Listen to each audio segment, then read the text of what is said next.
1절부터 3절까지의 말씀은 성도의 신분에 대해서 이야기합니다. 1절을 보면 보라, 아버지께서 어떠한 사랑을 우리에게 베푸사 하나님의 자녀라 일컬음을 받게 하셨다라고 말합니다. 여기서 어떠한이라는 이 말은 놀라움을 나타내는 말입니다. 이 놀라움은 양적으로 놀라운 게 아니라 바로 질적인 놀라움을 의미하죠. 성도가 하나님의 자녀가 된 건 인간 스스로 노력해서 또 어떠한 공로 때문이 아니라 바로 인간에 대한 하나님의 놀라운 사랑의 결과라는 것을 이야기합니다. 그렇다면 우리를 하나님의 자녀가 된 그 사랑은 무엇일까요? 로마서 5장 6절을 보면 우리가 아직 죄인 되었을 때에 그리스도께서 우리를 위하여 죽으심으로 하나님께서 우리에게 대한 자기의 사랑을 확증하셨느니라 라고 이야기합니다. 인간은 하나님의 말씀을 어기고 하나님과 원수가 되어서 하나님과 멀어진 존재였습니다. 인간 스스로 하나님과 소원한 상태를 회복할 수는 없었죠. 그래서 하나님은 자기의 아들을 이 땅에 보내셔서 그 아들을 화목제물 되게 하셨고, 그래서 인간과 화해하셨으며 예수를 믿는 자들을 하나님의 자녀로 삼으셨습니다. 이처럼 하나님의 자녀가 된 건 하나님과 인간의 어떤 법적인 관계에서 이루어진 것이 아니라 바로 하나님의 일방적인 사랑과 또한 희생을 통해서 이루어졌다는 걸 볼 수 있습니다. 이러한 사랑이 이루어진 하나님과 성도들의 관계는 세상은 결코 알 수가 없죠. 여기서의 세상은 바로 하나님의 사랑을 모르고 살아가는 세상 사람들 혹은 불신자들을 가리킵니다. 요한복음 1장 5절을 보면 빛이 어두움에 비추되 어두움이 깨닫지 못하더라 라고 기록하고 있습니다. 예수님께서 사역하실 때 유대인들은 이 예수님을 하나님의 아들 메시아로 알아보지 못했습니다. 유대인들은 메시아가 어떻게 갈릴리에서 나올 수 있겠냐 하면서 갈릴리 주신 예수를 그리스도로 인정하지 않았고, 또 산헤드린 공회는 예수님을 신성 모독자로 몰아 처형했습니다. 하나님께서 어두움 가운데 있는 세상 사람들에게 하나님의 자녀가 되는 사랑을 베풀어 주셨지만 세상 사람들은 하나님의 사랑을 깨닫지 못했지요. 그렇기 때문에 세상이 하나님이신 예수 그리스도를 몰랐기 때문에 그에게 속한 하나님의 자녀를 모르는 것 역시 당연했습니다. 2절을 보면 사도 요한은 우리가 지금은 하나님의 자녀라는 표현을 통해서 자신과 더불어 모든 성도들이 바로 하나님의 자녀라는 동질감을 느끼게 합니다. 그런데 뒤에 말씀을 보면 장래에 어떻게 될지는 아직 나타나지 아니하였으나 그가 나타나시면 우리가 그와 같은 줄을 안다라고 말합니다.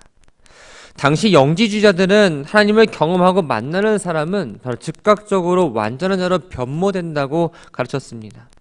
그러나 요한은 지금 영지주의자들을 의식해서 아직 나타나지 아니하였다라는 말을 합니다. 현재 영적으로 구원받은 하나님의 자녀의 신분이기는 하지만 지금 완전해진 것은 아니며 그리스도께서 재림하신 후에야 예수님을 대면하고 나서 완전한 상태가 된다고 이야기합니다. 요한은 이 말을 통해서 영지주의자들의 그 잘못된 가르침을 지적하면서 또 동시에 고난의 때를 살아가는 이 성도들에게 장차 이루어질 그 영광스러운 모습에 대한 소망을 갖게 해주었습니다. 성도가 주님과 같이 영광된 몸으로 변화될 거라는 그 소망은 바로 예수님이 인간의 몸을 입으셨음에도 불구하고 하나님 우편에 앉으셨고 또한 영광된 몸을 입으셨다는 그 사실에 근거합니다. 그렇다면 이 땅에서 우리 성도는 어떻게 살아가야 할까요? 3절을 보면 주를 향하여 이 소망을 가진 자마다 그의 깨끗하심과 같이 자기를 깨끗하게 한다라고 말합니다. 이 소망이란 단어는 바로 바라는 것 혹은 현재보다 나은 미래에 대해서 바람을 의미합니다.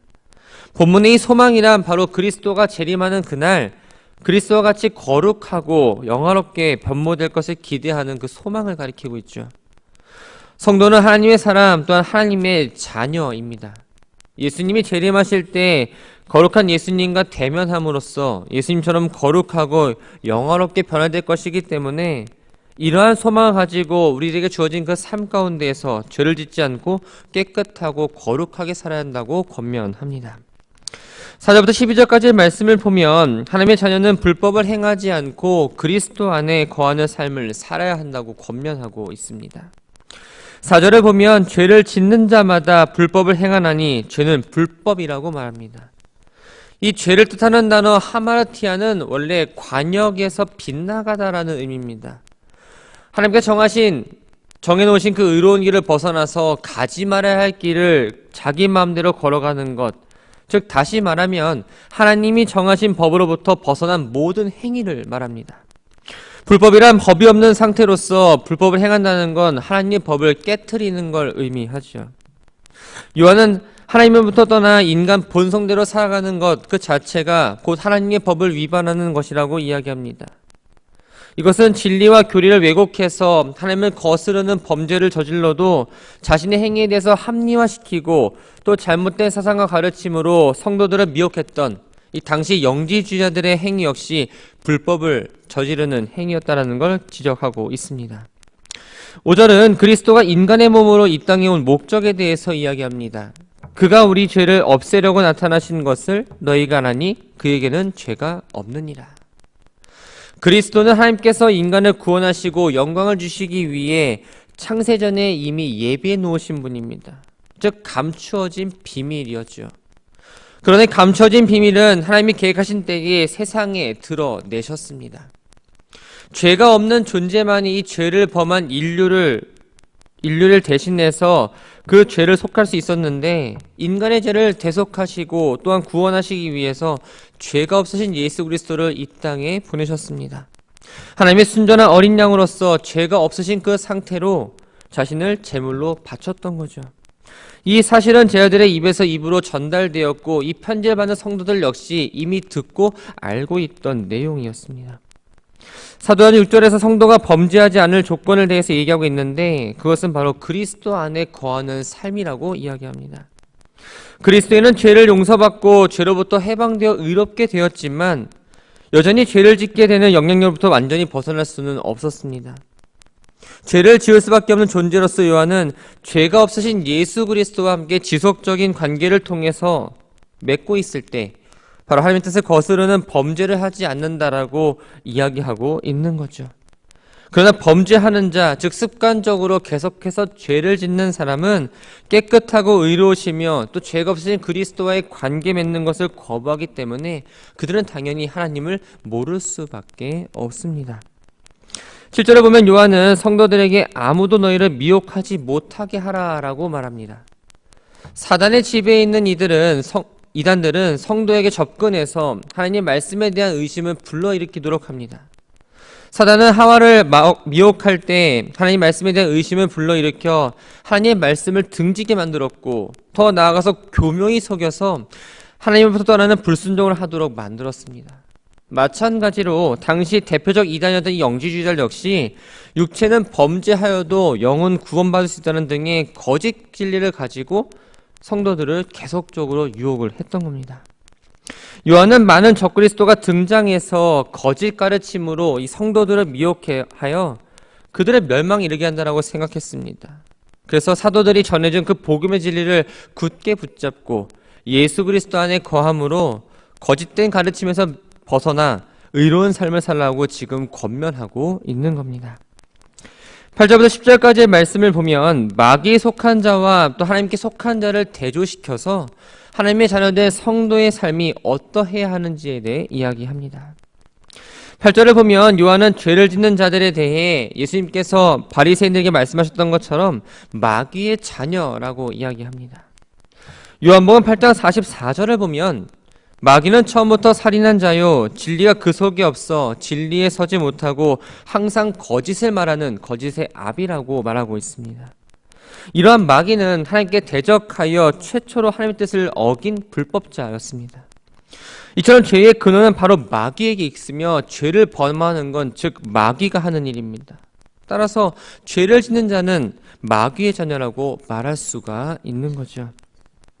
사도 요한은 마귀의 일, 즉 하나님의 뜻에 대항하여 범죄하는 것을 멸하시기 위해 예수 그리스도가 이 땅에 오셨다라고 이야기합니다. 예수 그리스도께서 인간의 몸으로 이 땅에 오시고 십자가에 죽으시고 부활하심으로써 죄인들을 죄로부터 구원해 주시고 또한 죽음을 이기심으로 마귀의 일을 멸하셨다는 거죠. 9절에 보면 마귀의 자녀와는 반대로 그리스도 안에서 성령의 역사하심으로 하나님의 자녀로 거듭난 자는 습관적으로 계속해서 죄를 짓지 않는다라고 이야기합니다. 그 이유는 무엇일까요? 바로 그 사람 안에 하나님의 씨가 들어있기 때문이라고 이야기합니다. 하나님의 씨, 즉 말씀과 성령을 의미합니다. 베드로는 성도의 거듭남에 대해서 말하면서 섞지 아니할 씨, 곧 하나님의 살아있는 말씀으로 났다라고 말하며, 또한 야고보는 진리의 말씀으로 나은 바 되었다라고 이야기합니다. 우리가 하나님의 말씀을 받아들일 때, 마음에 새길 때 우리가 거듭남을 경험할 수가 있습니다. 또 하나님은 성령을 통해서 순간순간마다 하나님의 자녀들이 죄를 짓지 않도록 인도해 주시고 또한 깨우쳐 주시고 보호하신다는 거예요. 그렇기 때문에 우리는 늘 말씀을 마음에 새기고 말씀을 따라 살아내야 하며, 하나님의 자녀임을 늘 기억하고 성령전인 자신의 몸을 성결하게 유지해서 성령님께 모든 것들을 맡겨야 하는 삶을 살아야 합니다. 하나님과 교제가 끊어짐이 없이 이루어지고 관계가 이어질 때 죄는 성도들의 삶을 침투할 수가 없습니다. 사도 요한은 지금까지 말한 내용을 종합해서 하나님의 자녀와 마귀의 자녀가 분명하게 구분되어진다는 결론을 내립니다. 나무의 종류는 그 열매를 통해서 어떤 나무인지를 판단할 수 있듯이 하나님의 자녀와 또한 마귀의 자녀를 구분하는 기준이 바로 의를 행하는 것과 형제 사랑이라고 이야기합니다. 하나님의 자녀는 하나님의 의로우심을 본받아서 죄를 미워하고 또한 죄를 버림으로써 더 이상 죄를 짓지 않고 살아가려 합니다. 그리고 사랑이라는 건 바로 하나님의 가장 큰 계명으로서 하나님을 사랑하는 자는 형제를 사랑하고 또한 이웃을 사랑하지만, 하나님을 사랑하지 않는 자는 결국 형제를 사랑하지 않게 됩니다. 이것은 우리의 눈으로 쉽게 나타날 수 있게 되죠.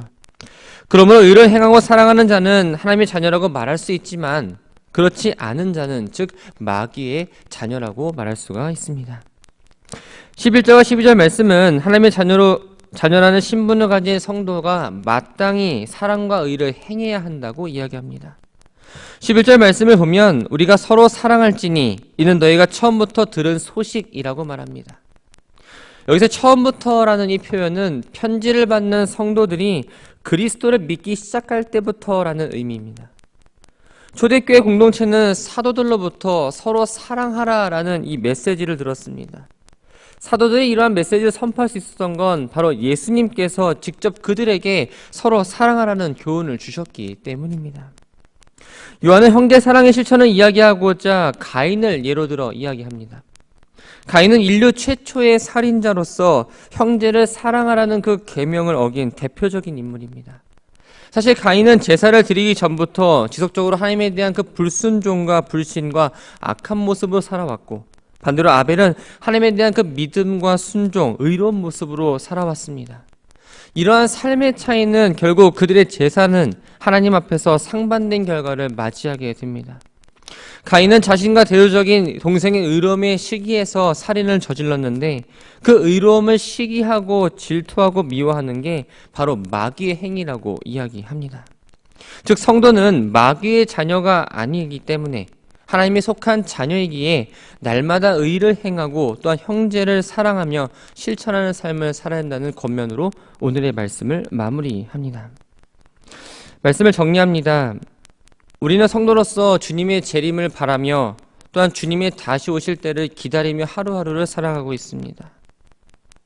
우리는 그 소망만 갖고 살아가는 삶이 아니라 정말 주어진 삶 가운데에 늘 재림을 준비하는 삶을 살아야 합니다. 깨끗한 손을 가진 사람과 악수하려면 내 손 역시 깨끗해야 합니다. 내 손이 더러우면 상대방이 악수를 청했을 때 양심상 손을 쉽게 내밀지 못합니다. 마찬가지로 우리가 더러우면 주님이 다시 오신다고 할지라도 우리가 기쁘게 주님을 영접할 수가 없습니다. 거룩하신 주님 앞에 제대로 서지 못한다라는 거죠. 우리가 거룩하신 주님을 영접하고 정말 하나님 나라를 들어가길 소망한다면 사도 요한이 말한 것처럼 우리 자신이 깨끗해야 합니다. 즉 거룩해야 한다는 거죠. 디모데전서 4장 5절은 우리가 거룩하게 되는 비결에 대해서 이야기하고 있습니다. 하나님의 말씀과 기도로 거룩하여짐이라. 우리가 깨끗하게 되는 길은 다른 게 없습니다. 바로 말씀과 기도밖에 없다는 거죠. 말씀은 내 영혼을 비추는 거울과도 같습니다. 말씀을 가까이 하면 나의 잘못된 것, 나의 죄된 것들을 발견하게 될 뿐만 아니라 하나님께서 나에게 말씀하시고자 하는 것을 깨닫게 됩니다. 하나님의 뜻을 깨닫은 대로 실천하게 되려면 우리가 하나님의 능력을 구해야 되는데 그것이 바로 기도라는 거예요. 우리는 마지막 때를 살아가고 있습니다. 언제 어느 때에 주님이 다시 올지 모릅니다. 그런데 우리가 주님 앞에 다시 어떻게 설지 모릅니다. 그렇기 때문에 우리는 늘 주어진 시간 가운데에서 깨어 있어야 되고 정결하고 거룩하게 살아내야 합니다. 하나님의 말씀에 나를 비추어서 나의 죄악된 것들이 발견된다면 그것을 덜어내고 그 빈 공간에 주님의 말씀을 채워서 성령의 인도하심을 따라 살아내시기 바랍니다. 기도하실 때 나의 욕심과 나의 만족을 위해서 한 기도가 아니라 하나님의 능력을 구하고 하나님의 지혜를 구하고 하나님의 뜻을 구해서 주어진 삶 가운데 하나님의 말씀하신 대로 살아가기를 다짐하며 나아가는 성도 되기를 주님의 이름으로 축원합니다.